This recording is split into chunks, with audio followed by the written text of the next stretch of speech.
भरी जवानी में अपना ही मुंह काला करना, ये अत्यंत दुख की बात थी। ये तो वो समय होता है जब हर लड़की को सुंदर दिखने की चाह होती है, पर इस दुनिया में बैठे एक से बढ़कर एक हवस के भूखे दरिंदों से बचने के लिए राजकुमारी को यही कृत्य उचित लगा। और इसके सिवा वो बेचारी सोचती भी तो क्या। उसका इस दुनिया से मन तो तभी उठ गया जब वो अपने खुद के घर में खुद के बाप से ही नहीं बच पाई, तो अब तो फिर भी वो घर से बाहर ऐसी खुली दुनिया में थी जहां ऐसे ऐसे भेड़िए रहते हैं जो हमेशा किसी को भी नोच कर खा जाने की फिराक में रहते हैं। इसी सोच के साथ अत्यंत भारी हृदय से वो अपने पूरे शरीर पर कालिक पोत लेती है। राजकुमारी तारा ने पूरे शरीर पर इस तरह से कालिक पोत ली कि कोई उसे देखकर ये नहीं बता सकता था कि ये उसका असली रूप है या फिर कालिक पुता हुआ। वो ऊपर से नीचे तक अब एक कुरूप स्त्री नजर आ रही थी। राजकुमारी तारा ने जब इस हुलिये के साथ पानी में अपनी परछाई देखी तो वो भी खुद को नहीं पहचान पाई। अब जब राजकुमारी को पूरी तरह ये यकीन हो गया कि उसे कोई नहीं पहचान पाएगा, अब उसे किसी से कोई खतरा नहीं है, तो वो अपनी ससुराल जाने का निश्चय करती है।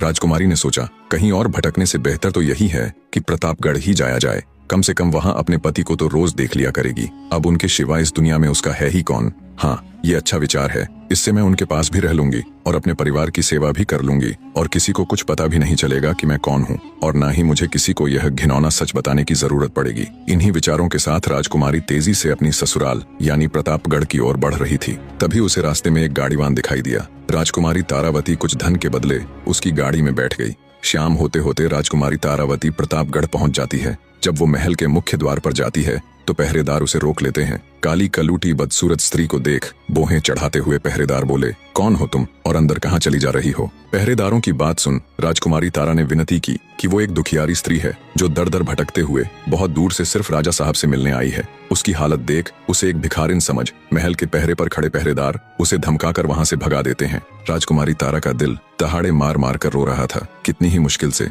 कितनी ही उम्मीदों के साथ वो यहाँ आई थी। राजकुमारी तारा इतनी दुखी थी कि वो किसी कुएं में कूदकर अपने प्राण त्यागने की सोच रही थी। फिर उसने सोचा बिना अपनी आखिरी कोशिश किए ऐसे तो अपने प्राण नहीं त्यागेगी। वो प्रतापगढ़ की एक सराय में रुक गई। उसने निश्चय किया कि कल सुबह फिर से अपने ससुर यानी राजा महाराज से मिलने की कोशिश करेगी। जैसे ही सुबह होती है राजकुमारी तारा फिर से राजा महाराज से मिलने का प्रयत्न करती है, पर कल शाम की ही तरह पहरेदार उसे वहां से भगा देते हैं। अंततः राजकुमारी ने निर्णय किया कि वो महल के बाहर ही राजा की प्रतीक्षा करेगी।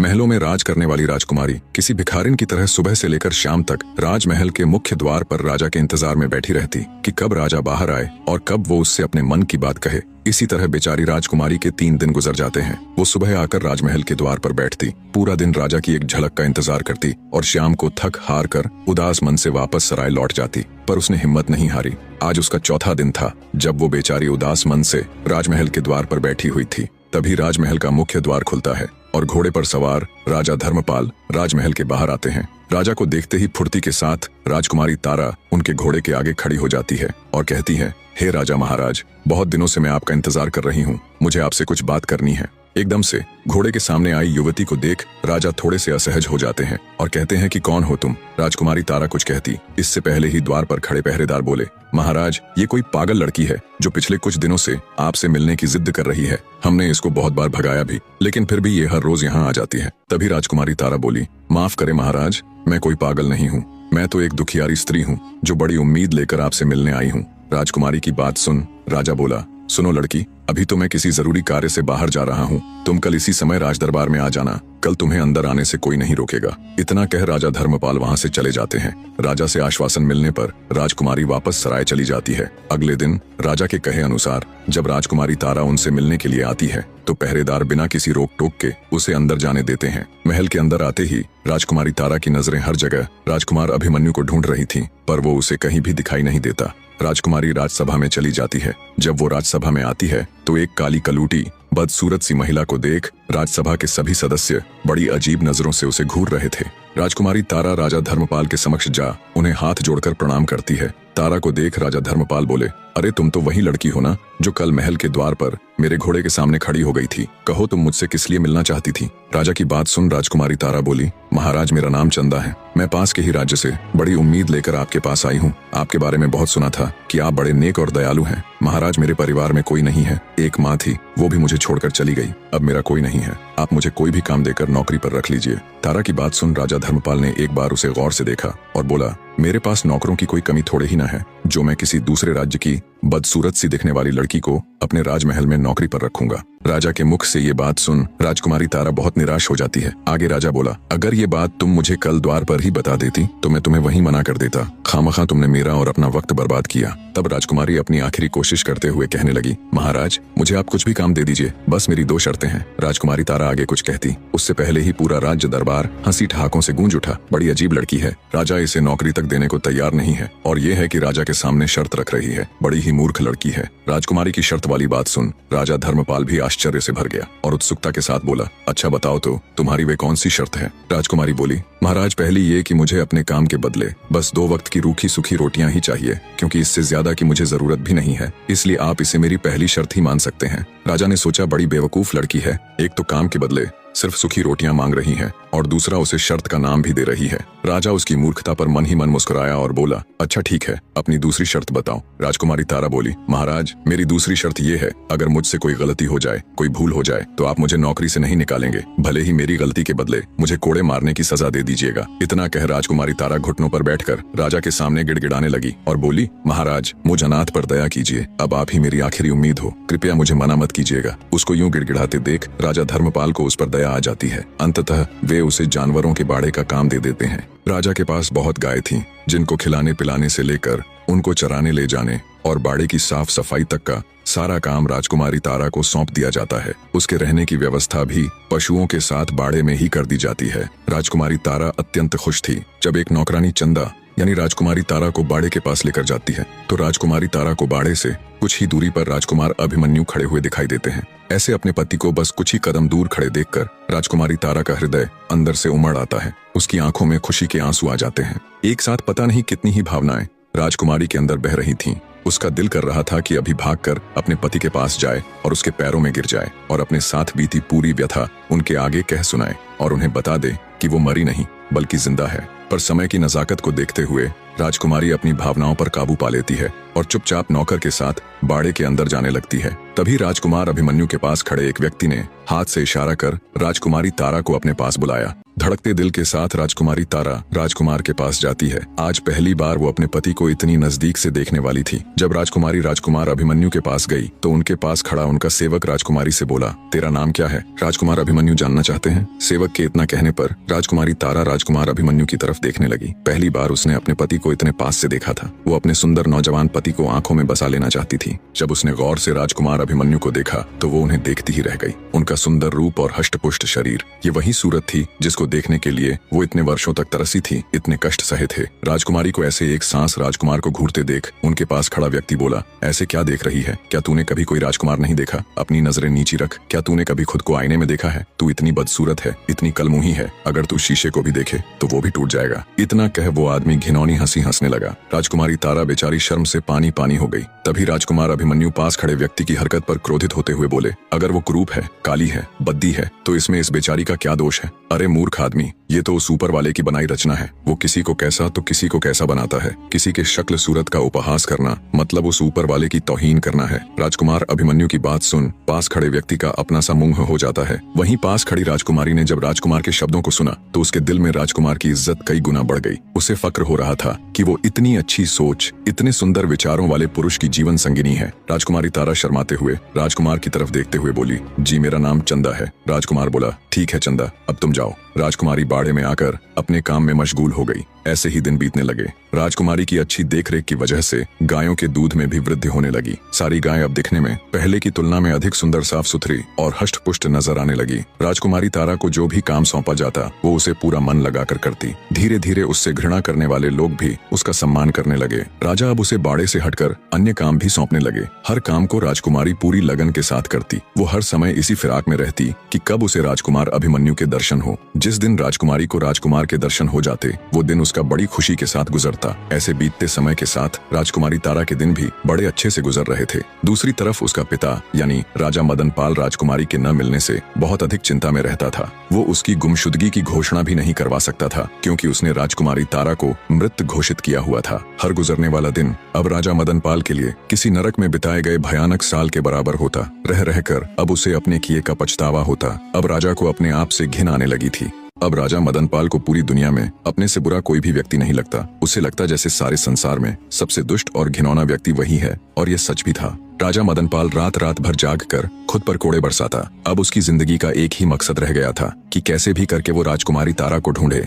और उसके पैरों में गिरकर नाक रगड़कर उससे माफी मांगे। यदि वो अपने जीते जी इस जन्म में ऐसा कर पाया तो उसकी आत्मा को बहुत सुकून मिलेगा और कम से कम वो मर तो चैन से पाएगा, वरना मृत्यु के बाद भी वो इस घिनौनी सोच और अपराध की अग्नि में जलता रहेगा। इन्हीं विचारों की अग्नि में जलते राजा मदन पाल के दिन गुजर रहे थे। उधर राजा धर्मपाल अपने पुत्र राजकुमार अभिमन्यु के लिए फिर से कोई योग्य वधू ढूंढने में लग गया, क्योंकि राजकुमारी तारा की मृत्यु के संदेश को अब साल भर से ऊपर हो चुका था। ऐसे में राजा धर्मपाल फिर से अपने पुत्र अभिमन्यु का विवाह करवाना चाहता था। राजकुमार अभिमन्यु को जब ये खबर मिली तो वो अपने पिता राजा धर्मपाल के पास जाता है और कहता है, माफ कीजिएगा पिताजी, पर हर इंसान के जीवन में शादी और प्रेम केवल एक ही बार होता है और मेरे जीवन में वो हो चुका है। भले ही मैंने राजकुमारी तारावती के साथ समय व्यतीत न किया हो, पर मेरा प्रेम तो उसी से है। मुझ में ही कोई दोष होगा, तभी तो वो मुझे छोड़कर चली गई। और इस बात की क्या प्रतिभूति है कि मेरे दूसरे विवाह के पश्चात मेरी दूसरी पत्नी जिंदा रहेगी। तो हे पिताश्री, मैं अब दूसरी शादी नहीं करूंगा। पर राजा धर्मपाल के ऊपर राजकुमार की बातों का कोई फर्क नहीं पड़ा। उसने अपनी तलाश जारी रखी। जब ये बात उड़ते उड़ते राजकुमारी तारा के कानों तक पहुंची कि उसका पति उससे इतना प्रेम करता है कि वो अब दूसरा विवाह तक नहीं करना चाहता, तो वो भाव विभोर हो उठी। उसकी आंखों से अश्रु बह निकले। उसका मन कर रहा था कि वो अभी भागी भागी अभिमन्यु के पास जाए और उससे लिपटकर अपनी सारी व्यथा उसे कह सुनाए। पर किस मुंह से वो अपनी आप बीती राजकुमार अभिमन्यु के सामने बताए? किस मुंह से उसे ये कहे कि उसका पिता कितना नीच और घिनौना व्यक्ति है? ये विचार उसके मन में आते ही राजकुमारी के कदम आगे बढ़ ही नहीं पाते। वो बेचारी चुपचाप एक कोने में बैठकर बहते नेत्रों के साथ अपने भाग्य को कोसने लग जाती है। दिन बीतते गए। आखिरकार राजा धर्मपाल को राजकुमार के विवाह हेतु एक कन्या पसंद आ ही जाती है। राजकुमार अभिमन्यु को जब पता चला तो उसने बहुत मना किया, पर राजा धर्मपाल ने उसकी एक भी न सुनी और उसका विवाह पक्का कर दिया। जब ये खबर राजकुमारी तारा तक पहुंची तो उसके चेहरे पर बेबसी और क्रोध के मिश्रित भाव थे। राजकुमारी तारावती ने निश्चय किया कि चाहे कुछ भी हो जाए, चाहे उसे कुछ भी करना पड़े, वो राजकुमार अभिमन्यु का विवाह अन्य किसी दूसरी स्त्री के साथ नहीं होने देगी। एक औरत सब कुछ सहन कर सकती है, पर अपने जीते जी अपने पति का विवाह किसी दूसरी औरत के साथ ये वो कदापि नहीं देख सकती। ये उसके लिए कभी न खत्म होने वाले अंगारों के रास्ते पर चलने जैसा है। अगले दिन राजा ने चंदा को राज दरबार बुलाया और राजकुमार के विवाह से संबंधित सारा कार्य उसे सौंपते हुए कहने लगे, चंदा, जो भी काम तुम्हारी देख रेख में होता है वो एकदम सही तरीके से होता है। तो राजकुमार अभिमन्यु की शादी में जो भी छोटे मोटे काम होंगे, जैसे खाने पीने की व्यवस्था, साजो सजावट की व्यवस्था और कपड़े वगैरह, उन सब की जिम्मेदारी तुम्हारी है। राजा की बात सुन चंदा अंदर ही अंदर जल भुन गई। उसे लगा जैसे राजा उसको उसी की अर्थी जलाने की जिम्मेदारी दे रहे हो। चंदा बेचारी चुपचाप हाँ में गर्दन हिलाकर दरबार से चली जाती है। राजकुमार अभिमन्यु की शादी का मुहूर्त कुछ ही दिन बाद का निकला था। सब कुछ इतनी जल्दी करने की वजह थी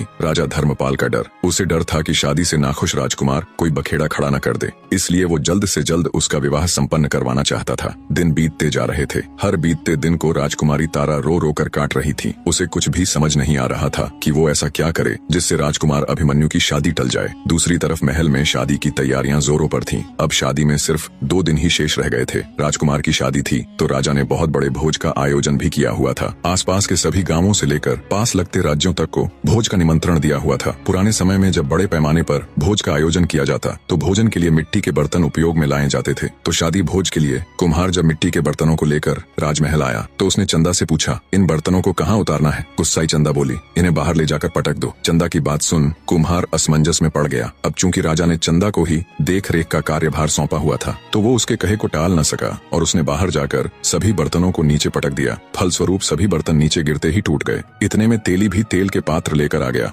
राजकुमारी तारा ने हुक्म देकर वो सारा तेल भी मिट्टी में उड़लवा दिया। यही कृत्य उसने ग्वाले के साथ भी किया। ग्वाला जब दूध लेकर आया तो चंदा ने उसके सारे दूध को भी जमीन पर बिखरवा दिया और अंत में जहाँ खाने की सामग्री रखी हुई थी वहाँ अनेकों कीटों को छोड़ दिया, जिससे सारी भोजन सामग्री भी नष्ट हो गई। जब राजा को चंदा की इन सभी हरकतों का पता चला तो वो आग बबूला हो गया। राजा ने तुरंत उसे पकड़कर लाने का आदेश दिया। कुछ ही पलों में सिपाहियों ने उसे पकड़कर राजा के सम्मुख पेश किया। गुस्साए राजा का मन तो कर रहा था कि वो अभी धक्के मारकर तुरंत उस कलमुही चंदा को अपने राज्य से बाहर कर दे, पर राजा अपने ही वचनों में बंधा हुआ था। उसने चंदा यानी राजकुमारी तारा को ये वचन दिया था कि वो उसे नौकरी से कभी नहीं निकालेगा। तो वचनबद्ध राजा ने अपना गुस्सा शांत करने और चंदा को उसकी सजा देने के लिए सिपाहियों को आदेश दिया कि इसको 100 कोड़े मारे जाएं। कोड़े भी ऐसे कि हर कोड़े के साथ इसकी खाल उधड़ जाए। इसको पता तो चलना चाहिए कि इसने क्या जरूरत की है। राजा के आदेश पर राजकुमारी तारा को 100 कोड़े लगाए गए। कोड़े लगने से घायल बेचारी चंदा खून के आंसू रो रही थी। मारे दर्द के वो बिलबिला रही थी। कोड़े मारने की सजा पूरी होने पर सिपाही उसको उसकी झोपड़ी में छोड़ जाते हैं। वहाँ उसे उसी हालत में पड़े पड़े एक दिन और निकल जाता है। किसी ने भी राजकुमारी तारा की कोई सुध नहीं ली। एक तो कोड़ों की मार, ऊपर से राजकुमार की शादी का दुख, मानो दुनिया जहान के सारे दुख बेचारी राजकुमारी को एक साथ मिल गए हों। उसे सबसे ज्यादा दुख तो इस बात का था कि कल ही राजकुमार अभिमन्यु की शादी है। राजकुमार की शादी को टालने की उसकी हर योजना असफल हो चुकी थी। दुखी बैठी राजकुमारी तारा के मन में फिर से एक विचार आया, जिससे उसकी आंखें एक बार फिर चमक उठी। अचानक वो अपने सारे दुख दर्द भूल एक नई ऊर्जा के साथ उठ खड़ी होती है और अपने दर्द को भूल हिम्मत करके राजा की घुड़साल में जाती है और राजा के सबसे तेज भागने वाले घोड़े को ले तेजी के साथ वो उस नगर की ओर चल पड़ती है जहाँ राजकुमार अभिमन्यु का विवाह होना था। हवा से बातें करते घोड़े की बदौलत राजकुमारी तारा कुछ ही घंटों का सफर तय कर रोजीवास नगर पहुंच जाती है। रोजीवास नगर राजकुमार अभिमन्यु की ससुराल यानी उसकी होने वाली पत्नी का घर था। वहाँ पहुंचकर अपनी योजना के तहत राजकुमारी तारा घोड़े को बाहर खड़ा कर राजमहल में प्रवेश कर जाती है। राजकुमारी विलासिनी अपने कमरे में अकेली बैठी है। कल होने वाले विवाह की तैयारियों के चलते वो थोड़ी व्याकुल सी थी। तभी राजकुमारी विलासिनी को दरवाजे पर किसी की दस्तक महसूस हुई तो वे बोल पड़ी, कौन है बाहर? राजकुमारी तारावती बोली, राजकुमारी जी, मैं आपकी सेविका हूँ, आपसे कुछ जरूरी बात करनी है, बहुत जरूरी है। राजकुमारी विलासिनी थोड़ा संकोच करते हुए बोली, अच्छा अंदर आ जाओ। राजकुमारी की सहमति मिलने पर राजकुमारी तारा झुके हुए सिर के साथ अंदर आ जाती है। उसको देख राजकुमारी विलासिनी बोली, बोलो क्या बात है? तारावती बोली, माफ करे राजकुमारी जी, मैं अच्छे से जानती हूँ कि कल आप राजकुमार अभिमन्यु से विवाह करने जा रही हैं, पर आपको यह विवाह नहीं करना चाहिए। तारावती की बात सुन राजकुमारी विलासिनी चौंक जाती है और कहती है, क्या कह रही हो तुम, और तुम हो कौन? मैंने तो तुम्हें इससे पहले कभी राजमहल में नहीं देखा। तब तारावती धीरे से राजकुमारी के पास आई और बोली, राजकुमारी जी, मैं आपको सब कुछ बता दूंगी, बस आप थोड़ा धीरज रखकर मेरी पूरी बात सुन लीजिएगा एक बार। मैं चाहती थी कि शादी से पहले आपको ये सच्चाई जरूर पता होनी चाहिए। तारावती की बात सुन राजकुमारी विलासिनी के सब्र का बांध टूट जाता है। वो सख्ती से बोली, ये पहेलियां बुझाना बंद करो और साफ साफ कहो जो तुम कहना चाहती हो। तब राजकुमारी तारावती बोली, राजकुमारी जी, राजकुमार अभिमन्यु यानी आपके होने वाले पति की पहली पत्नी अभी मरी नहीं है। ये सुन राजकुमारी विलासिनी स्तब्ध हो उठ खड़ी हुई और बोली, ये क्या कह रही हो तुम? सबको तो यही बताया गया कि उनकी पत्नी मर चुकी है।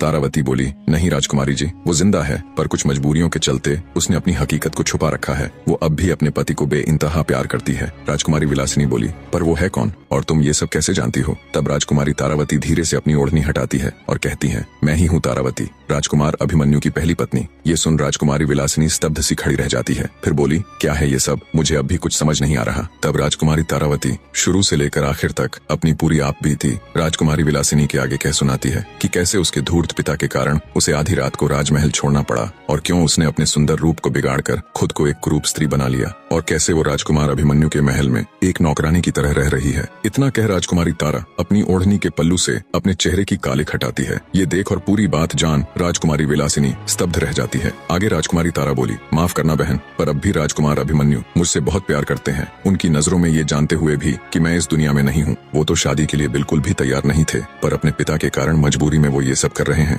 राजकुमारी तारा की पूरी बात सुन राजकुमारी विलासिनी हैरानी के साथ साथ बहुत भावुक भी हो जाती है और कहती है, तो फिर तुम ये सब राजकुमार को बता क्यों नहीं देती? कब तक अपने मुंह पर ऐसे कालिक पोते अपनी सच्चाई को छुपाती फिरोगी? आगे राजकुमारी विलासिनी तारावती से कहती है, ये सब जानने के बाद मैं तो राजकुमार अभिमन्यु से विवाह के लिए मना कर दूंगी, पर जब राजकुमार अभिमन्यु के पिता कहीं और उनकी शादी तय कर देंगे तो क्या तब भी तुम वहाँ जाकर उसकी होने वाली पत्नी को अपनी ये दास्तां सुनाती फिरोगी? और ऐसा कब तक करती रहोगी तुम? राजकुमारी विलासिनी की बात सुन तारावती बोली, नहीं राजकुमारी जी, ऐसा नहीं है। मैं बहुत जल्द अनुकूल समय देखकर अपनी सच्चाई राजकुमार अभिमन्यु को बता दूंगी, पर हे राजकुमारी साहिबा, तब तक मेरी आपसे एक गुजारिश है कि आप ये राज किसी को भी नहीं बताएंगी, क्योंकि मैं नहीं चाहती कि मेरी हकीकत, मेरी सच्चाई का पता राजकुमार राजकुमार अभिमन्यु को किसी और से चले। आखिर राजकुमारी विलासिनी भी थी तो एक औरत ही। वो राजकुमारी तारावती का दुख समझकर उसे विश्वास दिलाती है कि वो उसकी सच्चाई किसी के आगे बयान नहीं करेगी और कोई अन्य कारण देकर राजकुमार से विवाह के लिए मना कर देगी। राजकुमारी विलासिनी की बात सुन राजकुमारी तारा को बहुत सुकून मिला। वो हाथ जोड़कर राजकुमारी का शुक्रिया अदा कर खुशी खुशी उससे विदाई ले वापस प्रतापगढ़ की ओर रवाना हो जाती है। राजकुमारी तारा जल्दी से जल्दी प्रतापगढ़ पहुंचना चाहती थी। वो नहीं चाहती थी कि उसके बाहर जाने की खबर किसी को भी पता चले।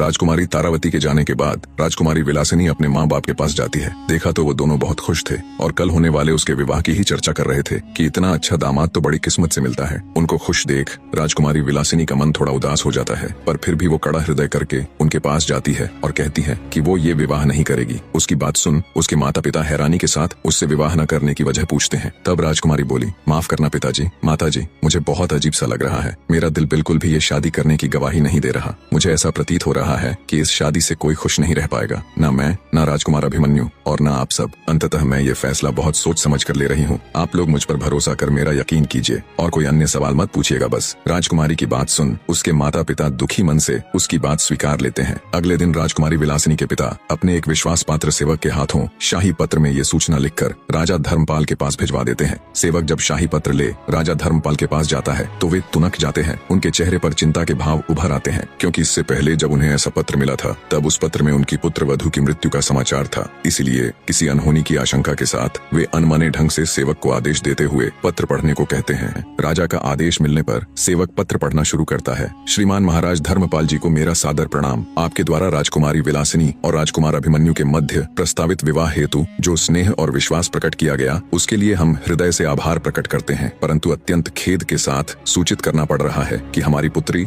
राजकुमारी विलासिनी इस विवाह प्रस्ताव से विनम्रता पूर्वक पीछे हटने का निर्णय ले चुकी हैं। राजकुमारी का मत है कि यह विवाह दोनों राज्यों के सम्मान और भविष्य की शांति के लिए यदि न हो तो अधिक उचित रहेगा। उनके मन में इस संबंध को लेकर एक ऐसा आंतरिक द्वंद्व उत्पन्न हुआ है जिसे उन्होंने पूरी शिष्टता व आत्म गौरव के साथ हमारे समक्ष रखा। हम यह स्पष्ट करना चाहेंगे कि यह निर्णय किसी बाहरी दबाव, असम्मान या अपमान के कारण नहीं लिया गया है, बल्कि यह हमारी पुत्री की अंतरात्मा की आवाज है जिसे हम नकार नहीं सकते। हमें पूर्ण विश्वास है कि आप हमारे इस निर्णय को सम्मान देंगे और दोनों राज्यों के मध्य सौहार्द एवं मैत्रीपूर्ण संबंध पूर्ववत प्रगाढ़ बने रहेंगे। आपका सदा शुभ चिंतक महाराज रत्नवर्धन सिंह। ये खबर सुनते ही राजा धर्मपाल के पैरों नीचे से जमीन खिसक जाती है। विवाह की सारी तैयारियां हो चुकी थीं, पर अब अचानक ये मनहूस खबर। ये दूसरी बार था जब उनके बेटे के विवाह में अड़चन आई थी। राजा धर्मपाल अपने सिर को पकड़कर गहरी चिंता में चले जाते हैं। दूसरी बार घटी इस दुखद घटना के कारण राजा धर्मपाल दुखी हृदय से ये सोच ही रहे थे कि पता नहीं उनके पुत्र के साथ ही बार बार ये सब क्यों हो रहा है। इतने में दरबार में ही मौजूद राजकुमार अभिमन्यु उठकर उनके पास आते हैं और गुस्से से कहते हैं, देख लिया पिताजी, हम तो आपको पहले ही मना कर रहे थे और कह रहे थे कि अगर हमारे भाग्य में विवाह सुख होता तो हमारी पहली पत्नी मरती ही नहीं, पर आप किसी की सुने तब ना। अब बस बहुत हुआ ये सब। अब अगर फिर से आपने मेरा विवाह करने की कोशिश की तो आप मेरा मरा मुंह देखेंगे। इतनी बात कहकर गुस्से और दुख के मिश्रित भावों के साथ राजकुमार अभिमन्यु पैर पटकते हुए दरबार से चले जाते हैं। इधर राजकुमारी तारा भी प्रतापगढ़ पहुंच जाती है और महल के पिछले दरवाजे से चुपचाप बिना किसी को कानों कान खबर लगे घोड़े को घुड़साल में ज्यों का त्यों बांधकर वापस अपने स्थान पर आ जाती है। जब उसे रोजीवास नगर से आए शाही पत्र की बात पता चली और मालूम हुआ कि राजकुमार अभिमन्यु का विवाह टूट गया है तो वो मन ही मन बहुत प्रसन्न हुई। फिर से उसके दिन खुशी खुशी कटने लग जाते हैं। समय बीतने लगता है। चंदा यानी राजकुमारी तारा का ये नियम था कि वो दोपहर के समय नित्य नियम से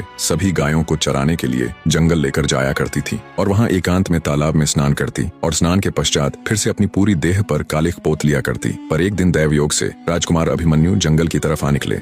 राजकुमारी तारा तालाब में स्नान कर रही थी। वो एकदम निश्चिंत हो अपने ही ख्यालों में खोई बड़े ही आनंद के साथ स्नान करने में मग्न थी। दूसरी तरफ राजकुमार अभिमन्यु जंगल की तरफ बढ़ रहे थे। आमतौर पर वे इस समय कभी जंगल की तरफ नहीं आते थे। वो धीरे धीरे तालाब की ही ओर बढ़ रहे थे। राजकुमारी तारा अपने निर्धारित समय में स्नान कर वस्त्र आदि पहनने के उपरांत आखिर में बचे हुए अपने हाथों के ऊपर कालिख पोत रही थी। तब तक राजकुमार अभिमन्यु घूमते घूमते जब वे तालाब के पास पहुंचे तो उनकी नजर राजकुमारी तारावती पर गई। राजकुमारी का मुख उस समय दूसरी दिशा में था। वो बड़े ही आराम से आखिर में बचे अपने हाथों पर कालिख पोतने में तल्लीन थी। राजकुमार की नजर जब उसके गोरे हाथों पर गई तो वो अचंभित हो गया। ये कैसे हो सकता है? इसके हाथ इतने गोरे कैसे हो सकते हैं? ये तो काली थी ना। क्या ये कुछ छिपा रही है? क्या इसकी हकीकत कुछ और ही है? जरूर इसके पीछे कोई तो रहस्य है। एकदम से ऐसे अनेकों सवाल राजकुमार अभिमन्यु के दिमाग में उथल पुथल मचाने लगे। तभी राजकुमार ने विचार किया कि अभी उसके पास जाए और उसी से इस सब के बारे में पूछे। पर अगले ही पल वो कुछ सोच कर रुक गया। उसने विचार किया कि वो कल फिर से इसी समय यहाँ आएगा और पूरी सच्चाई का पता लगाएगा। इसी सोच के साथ राजकुमार अभिमन्यु ने चुपचाप अपना घोड़ा वापस मोड़ लिया और जरा सा भी शोर किए बिना वहां से चला गया। रात को उसे ठीक से नींद भी नहीं आई। बार बार उसकी आंखों के सामने चंदा के हाथों की छवि उभर कर आ रही थी। आखिर एक कुरूप स्त्री के हाथ इतने सुंदर कैसे हो सकते हैं? इन्हीं विचारों की उधेड़-बुन में करवटें बदलते बदलते सुबह हो जाती है। सच्चाई का पता लगाने के लिए राजकुमार अभिमन्यु कल बीती घटना के समय से बहुत पहले ही जंगलों में चला जाता है और तालाब के पास झाड़ियों में छिप कर बैठ जाता है। दोपहर का समय हुआ तो गायों के रंभाने की आवाज उसके कानों में पड़ी। राजकुमार अभिमन्यु और अधिक सतर्क होकर बैठ जाता है। कुछ ही देर में राजकुमारी तारा गायों के साथ तालाब के निकट पहुंच जाती है। हमेशा की तरह उसने गायों को चरने के लिए छोड़ दिया और खुद तालाब के किनारे जा स्नान करने के लिए अपने वस्त्र उतारने लग जाती है। राजकुमार अभिमन्यु ये देखते ही आंखें बंद करके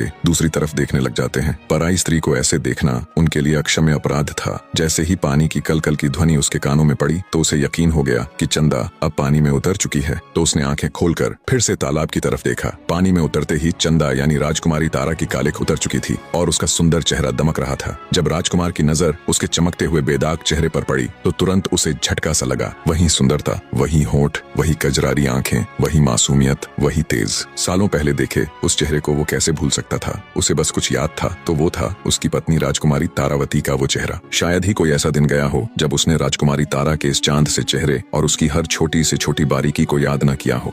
राजकुमारी आनंदित हो स्नान कर रही थी और राजकुमार फटी आंखों से बस उसे देखे जा रहा था। उसकी बुद्धि ने काम करना बंद कर दिया था। उसे यकीन ही नहीं हो रहा था कि उसके सामने घटित हो रहा यह दृश्य सच है या कोई सपना। क्या सच में उसके सामने उसकी पत्नी राजकुमारी तारा है या कोई और? एक साथ इतना सब कुछ वो सहन नहीं कर पाया और वहीं गश खाकर गिर पड़ा। जब राजकुमार की मूर्छा टूटी और उसे होश आया तो देखा वहाँ कोई नहीं था। चंदा वहाँ से जा चुकी थी और दिन भी ढल चुका था। विचारों के सागर में मंथन करते हुए राजकुमार अभिमन्यु वापस महल में आ गया। बिना खाना खाए, बिना जलपान किए वो सीधे अपने कमरे में चला गया और फिर से वही सब सोचने लगा। क्या मैंने आज जो कुछ देखा वही सत्य है? क्या मेरा दिल जो कह रहा है वही सत्य है? लेकिन कैसे? ऐसा कैसे हो सकता है? तारा तो बहुत साल पहले मर चुकी है और कहाँ महल में काम करने वाली कुरूप चंदा? आखिर क्यों मेरा दिल उसकी तरफ खींचा चला जा रहा है? इसमें कुछ तो रहस्य है। मैं इस रहस्य को खोल कर रहूंगा। अगले दिन फिर से राजकुमार चंदा के आने से पहले ही जंगल में जाकर उसी जगह पर झाड़ियों की आड़ लेकर बैठ गया। रोज की तरह आज भी चंदा आई और स्नान करने तालाब में उतर गई। कल की भांति तालाब में उतर जाने के बाद फिर से राजकुमार ने उसे देखा।